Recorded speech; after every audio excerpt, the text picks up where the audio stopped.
Quais os limites do Supremo? Alexandre de Moraes ou Bolsonaro está certo? Vamos olhar outros casos? Há pelo menos 3 casos interessantes para analisarmos. Vem com a gente!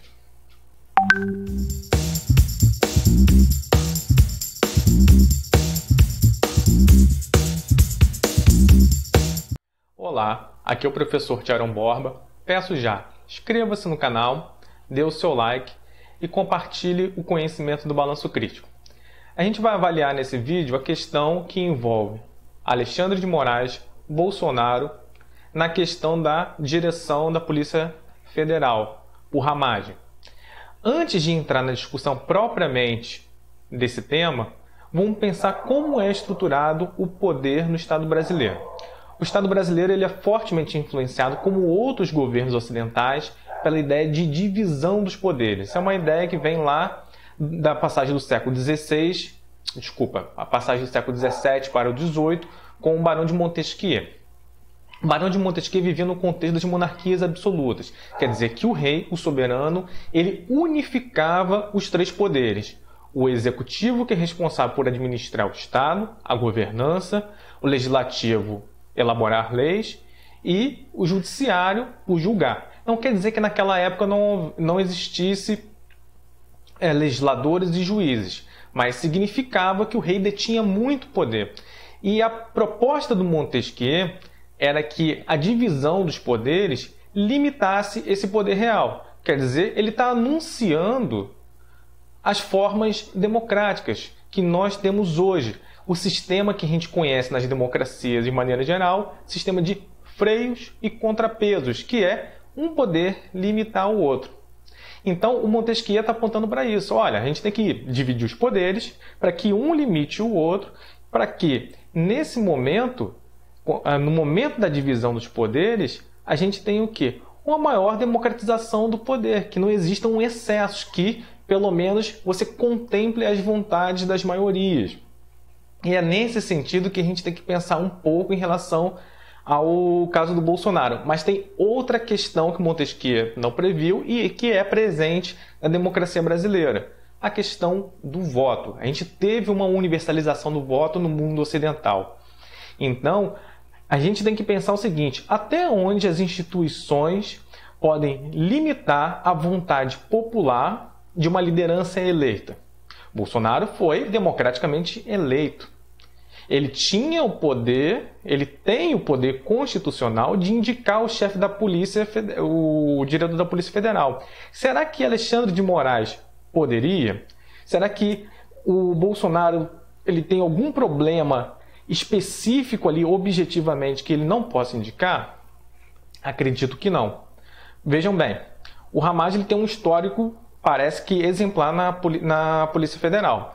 Não há nada especificamente na carreira que não o legitimem a estar no cargo da polícia, na direção da Polícia Federal. E Bolsonaro pode indicar? Pode. Ele é representante do povo, ele foi eleito pelo povo, então e é constitucionalmente previsto que ele pode indicar. E o Alexandre de Moraes pode limitar o poder dele? Também pode. Por que ele pode? Ele está lá como chefe do judiciário. No caso, o juiz de plantão que tomou a decisão quando as pessoas deram entrada questionando a indicação do Ramagem. Mas a questão é o seguinte, veja bem aqui no que nós vamos abordar. Um dos argumentos centrais, que é altamente subjetivo, é que o Ramagem tinha relações pessoais próximas com Bolsonaro. E isso fere constitucionalmente a questão da impessoalidade. E o Alexandre de Moraes ainda utilizou as questões das acusações que o Sérgio Moro fez em relação a Bolsonaro. Ele está tentando interferir na Polícia Federal. Pois bem, o Ramagem não assumiu. E o Bolsonaro ainda não interferiu. Ele está falando de uma coisa que pode vir a acontecer.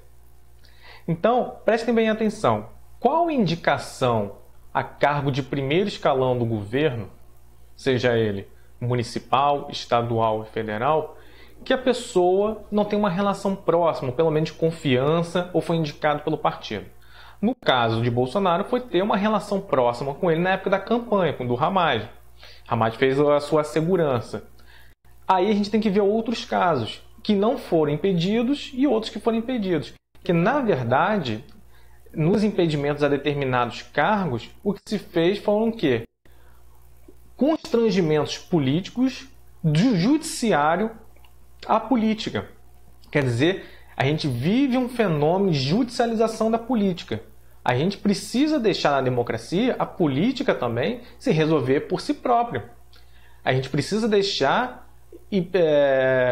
que as pessoas tomem as decisões de governança, prestigiar o voto, prestigiar que o governo tome suas decisões. Se foi certo ou errado, na próxima eleição escolhe outra pessoa. Exemplo, primeiro caso. Fernando Collor de Mello indicou ao Supremo Tribunal Federal, ainda hoje ministro, Marco Aurélio. Marco Aurélio é quem? Seu primo. É uma relação extremamente próxima e ele entrou no Supremo. Não feriria a questão da impessoalidade? É uma questão, é um caso. Segundo caso, mais próximo da gente. Lula no governo Dilma, que ele ia assumir como chefe da Casa Civil. O argumento dado por Gilmar Mendes na época foi qual? Que o Lula estava querendo fugir das investigações. Ele não estava querendo fugir da investigação. Ele poderia estar querendo retardar. A investigação poderia ficar estanque ou ser remetida diretamente ao STF. Mas ele iria ser julgado pelos crimes que ele cometeu ou poderia ter cometido. Então, eles previram, restringir o poder da Dilma de governar, não deixando o Lula assumir como chefe da Casa Civil, como um primeiro escalão do governo. E outra coisa, é uma relação próxima. O Lula, quando foi presidente, ele indicou pessoas próximas a ele aos ministérios. Por exemplo, o José Dirceu, que foi chefe da Casa Civil, era uma pessoa de extrema confiança dele, vinha de relações muito próximas da década de 80. O Márcio Tomás Bastos, que era o ministro da Justiça, a mesma coisa, era uma pessoa extremamente próxima a ele. Agora vejamos um outro caso. Michel Temer e Moreira Franco. Moreira Franco também estava sendo investigado. E o Michel Temer, a gente sabe que indicou Moreira Franco para tentar retardar também as investigações. Mas o Supremo, em pouco tempo, mudou as considerações e achava que Moreira Franco poderia assumir. Então, foram dois pesos e duas medidas diferentes em um curto espaço de tempo. E, novamente, o STF interfere na vida política. Como? Não deixando o Bolsonaro indicar o Hamas. O que eu estou querendo dizer? Qual é o argumento central aqui? Primeiro, o desprestígio que o STF tem feito em relação à democracia e à questão da eleição, do voto. Se a pessoa foi votada, ela precisa governar, ela precisa de uma liberdade de governança. E a outra coisa é o seguinte, o mundo político ele é feito de confiança e proximidade. É extremamente normal que ministros, pessoas mais próximas às pessoas que dirigem os cargos executivos, seja o prefeito, ou o governador, ou o presidente, façam indicações próximas. Só quando não são próximos é porque está se fazendo acordos políticos e aquela pessoa foi indicada por alguém que também é da confiança ou para garantir a governabilidade.